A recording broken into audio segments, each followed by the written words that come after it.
ឆ្នាំ2023ប្អូនខ្ញុំបបោកខ្ញុំដាំម្នាស់ខ្ញុំថាខ្ញុំមកដាំទេដើមឆ្នាំ2024ប្អូនខ្ញុំក៏មកសួរខ្ញុំម្ដងទៀតគាត់ថាដាំម្ដងគេខ្លះអត់តែលោលក់ទៅបានសល់លុយគេខ្លះគាត់ឲ្យកូនគាត់ឲ្យពូជខ្ញុំថាខ្ញុំមកដាំទេខ្ញុំនៅតែគិតថាដាំម្នាស់វាចំណាយពេលរងចាំយូរតម្រាំតែបានផលយកលុយមកវិញមិនដឹងថាថ្ងៃណាខែណាទេ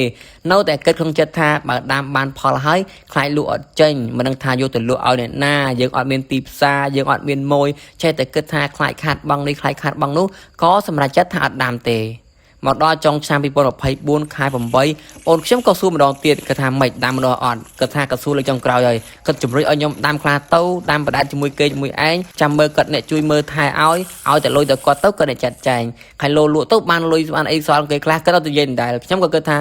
បងប្អូនបបួលដាំពីរដងហើយដាំក៏ដាំយើងមានដីខ្លះដែរម្យ៉ាងក៏យើងឃើញលទ្ធផលខ្លះដែរយើងឃើញបងប្អូនពូមីងនៅក្បែរយើងនឹងក៏សល់លុយសល់កាក់ខ្លះដែរពីការដាំម្ដងទាំងអស់ហ្នឹងក៏សម្រេចចិត្តថាដាំជាលើកដំបូងខ្ញុំដាំបាន50000ដើមបន្ទាប់ពីដាំហើយខ្ញុំគិតក្នុងចិត្តថាចុំអញមិនដឹងសម្រាប់ចិត្តថាខុសឬក៏ត្រូវទេមួយថ្ងៃ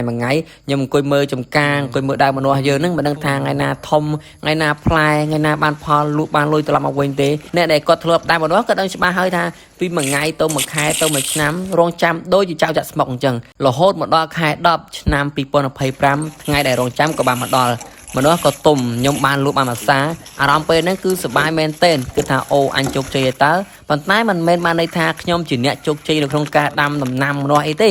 គឺជាជោគជ័យដែលយើងទទួលបានលទ្ធផលមកពីការលក់ម្នាស់បន្ទាប់ពីយើងរងចាំអស់រយៈពេលជាច្រើនថ្ងៃជាច្រើនខែស្មើនឹងមួយឆ្នាំជាងត្រឡប់ថយក្រោយបន្តិចមុននឹងខ្ញុំបានលក់ម្នាស់មួយវគ្គនេះខ្ញុំក៏បានដាំវគ្គក្រោយៗពី3វគ្គបន្តដែររហូតមកដល់ពេលនេះខ្ញុំក៏បានដាក់ថ្មចាក់ផ្លែមួយវគ្គទៀតដោយតែបងប្អូនកំពុងតែឃើញអញ្ចឹងនេះគឺជាសកម្មភាពដែលយើងកំពុងតែស្រោចទឹកថ្មស្អុយចូលទៅក្នុងបដូលម្នាស់ដើម្បីឲ្យម្នាស់យើងចេញផ្លែគឺយើងត្រូវដើរស្រោចគ្រប់ដើមនីមួយ